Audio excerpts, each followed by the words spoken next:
Zackray recently won the Big House 9 whilst using the big-bodied Rob, a character you'd expect to be juggled all day by top players. However, he finds a way to make it work.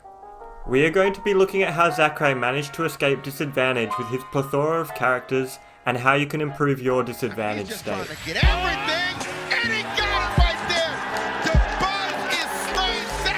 Improving your disadvantage state is hard. Likely you aren't getting punished for your habits until you're up against a top player, when suddenly it feels like you're being juggled forever and it's difficult to understand what's actually going on. Many players have it in their head that the purpose of escaping disadvantage is simply to try and not get hit. This usually results in them using countless resources unnecessarily and actually leads them to being in a disadvantaged state for longer. The objective when in the air should be to return to neutral as fast as possible. Many times simply fast falling and aerialing immediately out of hitstun is the best way to go. Zackray often uses nair and fast falls as it's safe on shield and has a low amount of end lag. This tactic works well as it forces your opponent to really respect the option if they want to punish it, and generally opponents aren't ready for you to immediately attack and get down to the ground, which allows you to leave disadvantaged state immediately. It is common for players in disadvantage to double jump unnecessarily. A common unnecessary double jump is when you could simply land on the ground. As we can see here, I hit Sable's DK to the other side of the stage. At this moment, if we are following the goal of get out of disadvantage as fast as possible, it is clear that Sable should simply land on stage while using a back air or a nair to get out of hitstun, and then can simply continue playing neutral. However, he decides to double jump, putting him even further into disadvantage, and I was ready to punish this double jump as I'm aware of this habit. Compare this to Zackray in a very similar situation.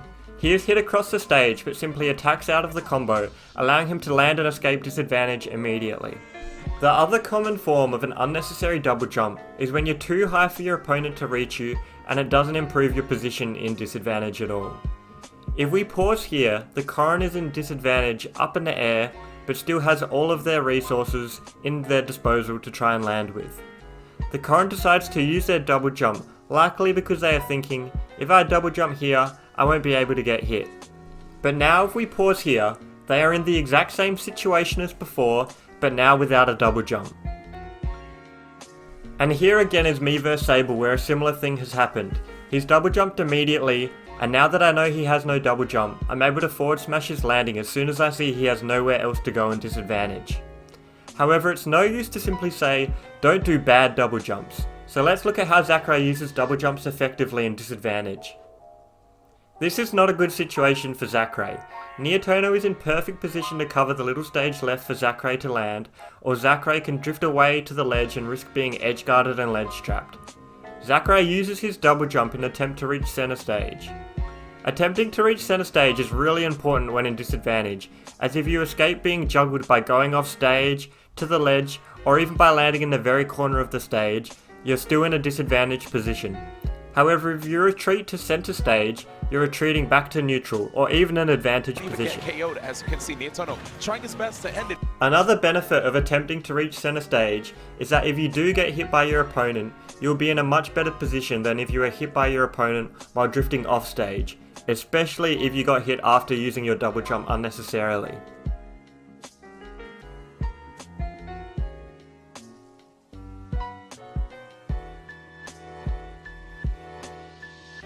Obviously, if you do this every time, your opponent will adapt and punish you hard for this repeated option. If you notice your opponent dash towards center stage to try and stop you landing there, simply drift back towards the ledge and take the space they give you. Even to a kill, and here comes that opportunity.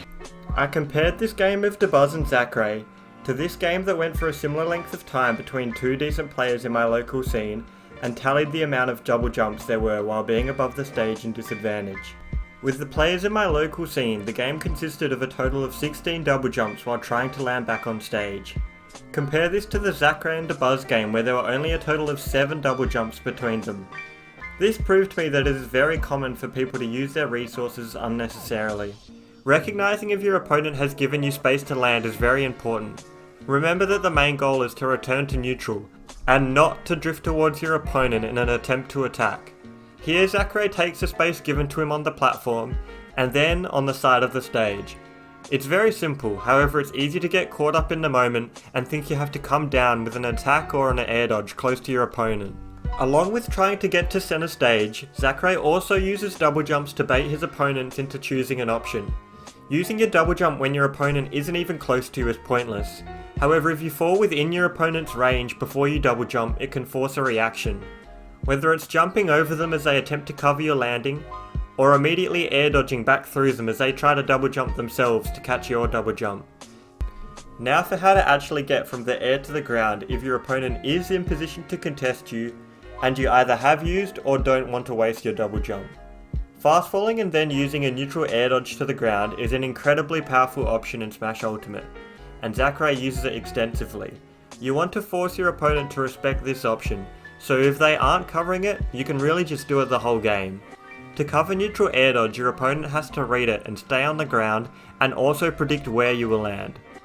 When your opponent does catch onto your neutral air dodges, they will attempt to bait it out and simply wait and try and punish it. This is why Zackray mixes up his opponents with fast fall aerials to catch them off guard. Not to mention you won doubles on the other day. Zackray starts off the match here with Neotono with a neutral air dodge. However, the next two times he is in disadvantage, he catches Neotono off guard by fast falling and aerialing. This works because Neotono is respecting the neutral air dodge and is pressing no buttons because he is trying to wait and punish Zackray's air dodge, but it never comes. This will force your opponent to constantly have to think about if you're neutral air dodging, aerialing, fast falling, not fast falling, drifting towards the center, drifting towards the ledge, and it will make it very difficult for them to maintain their advantage state. Many opponents will also come up into the air to try and hit you first.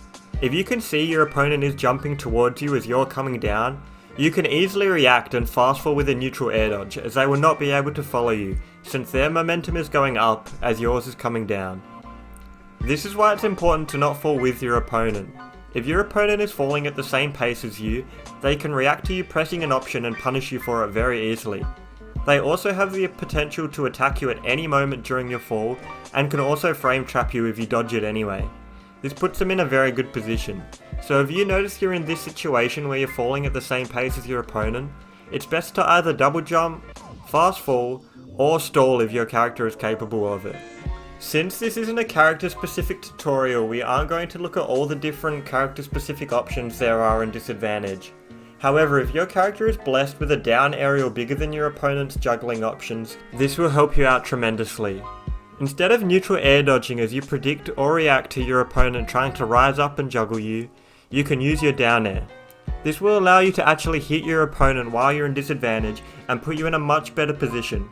This same concept can work with smaller aerials if you are able to fast fall your aerial before your opponent is able to get their move out. Here Zackray double jumps close to MKLeo to get a reaction, and then is able to fast fall a neutral air before MKLeo gets an aerial out of his own. We looked at how if your opponent takes center stage, you should drift towards the ledge. Being ambiguous with your drift will increase how difficult it is for your opponent to juggle you. Here Zackray is tricky, as it appears he is drifting towards the ledge, but in fact he mixes it up and last second goes towards center stage. It's character dependent how much aerial mobility you will have, but don't only hold one direction every time in disadvantage, and be ambiguous so that things are difficult for your opponent. Lastly, let's look at what happens when you do reach the ground. Many players are still in a defensive mindset when they hit the ground, and resort to spot dodging, shooting, or rolling every time they hit the ground. As soon as you touch the ground, it's important to realize you're playing neutral again. You're allowed to attack your opponent. So as soon as you hit the ground, make sure you're playing neutral rather than being overly defensive and letting your opponent walk all over you. Looking at the analytics on my videos, I've realised barely anyone stays around for the examples at the end, but I would highly recommend it. Actual in-game examples really help cement concepts for me, so if you weren't aware of the examples at the end of the video, stick around and give them a watch. But thank you so much for watching everyone, and please let me know what other areas of the game you'd like me to cover.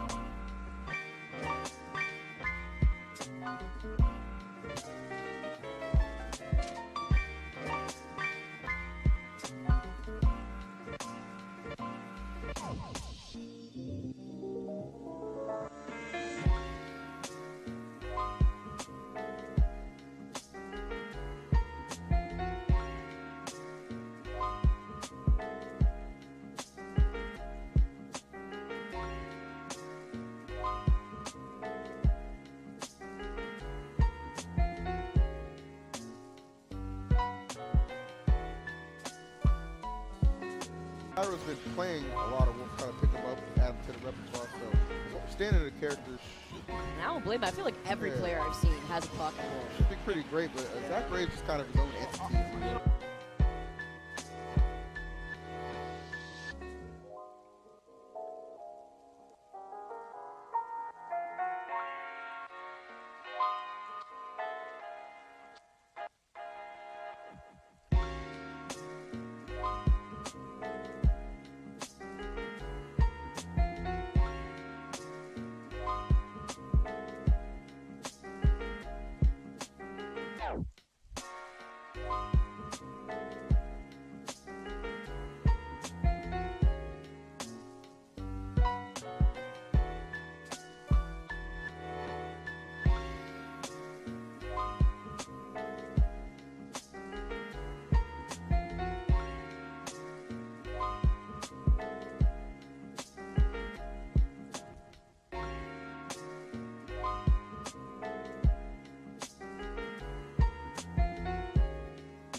That was way too close to kill. Yeah.